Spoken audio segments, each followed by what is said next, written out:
two of them just stood there, standing by the ocean's edge, waiting for the other to make the first move.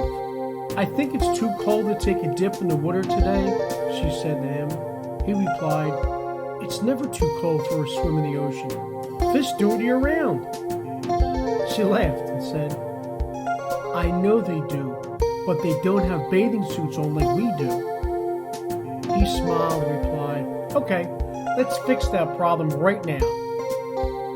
He then took off his swimming trunks, and after they were on the sand, he pointed to her red bikini. She looked at him and said, "Oh, you must be kidding me.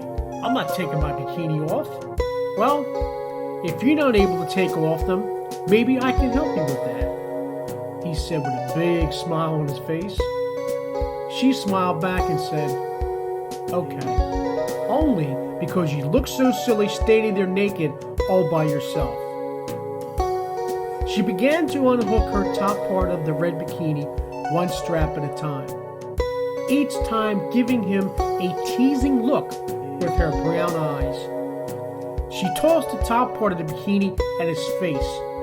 He caught it in midair and said, "That's all? Now who looks silly now? What about the bottom part? Are you still too cold?" She said, "Maybe I am, but I know once I take the bottom off my bikini, you won't be." She smiled.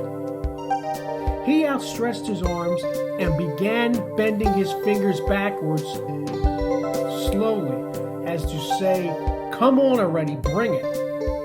She laughed, and she began to slowly take the bottom part of her bikini off. She slipped it over one foot and then the other. She held them in their hand and looked at him. "You like?" she asked. "Me like very much," he responded. She tossed them over where the top half was lying on the sand, and then she walked over towards him. She began to kiss him, and he returned the favor. They began kissing at a slow pace, and then it started to become faster and faster. He placed his arms around her body, and she pulled him closer to her.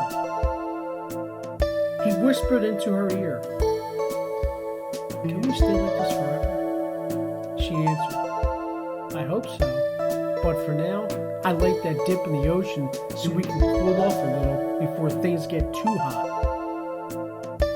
"Too late for that," he said, as he looked lovingly into her brown eyes, and they held each other tighter. He moved back just enough so he could look around at the surroundings. He noticed a rather large rock by the ocean's edge, just a few feet from where they were standing. He took her hand and guided her towards that rock. When they got to the rock, he turned her around so that his back would be against the rock. She smiled at him, thinking what a gentleman he was. "Oh, you're going to lay on the hard rock so I don't have to, huh? That's so sweet of you," she said to him. He smiled and said, "I'm laying on the rock so I can look up and see the sun shine its rays down upon your beautiful body as I make love to you, honey." He laid back upon the rock as she began to lay on top of him. The sun began to shine down upon her moist body just as he had hoped. Her dark hair blowing in the wind, covering up her breast, almost teasing him with peeks when her hair would blow in the wind again. She began to kiss him, and his mouth opened up, inviting her tongue to dance with his. Both tongues began to be intertwined with the other as the pace sped up quickly. He looked up, and he saw a beautiful woman, and she looked down, and she saw her handsome man. The waves began to crash against the rock that had become their love nest. The water came up just enough to cover half of their already wet bodies. He looked into her eyes as she felt the first wave come over her bare bottom. "I think the ocean is trying to tell us something," he said to her.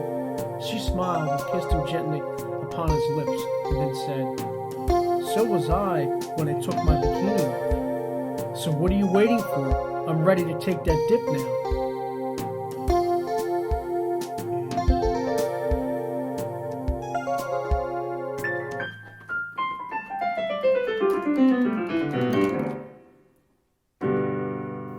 You've just heard The Dip, written by John J. Ruppert, April 7, 2014.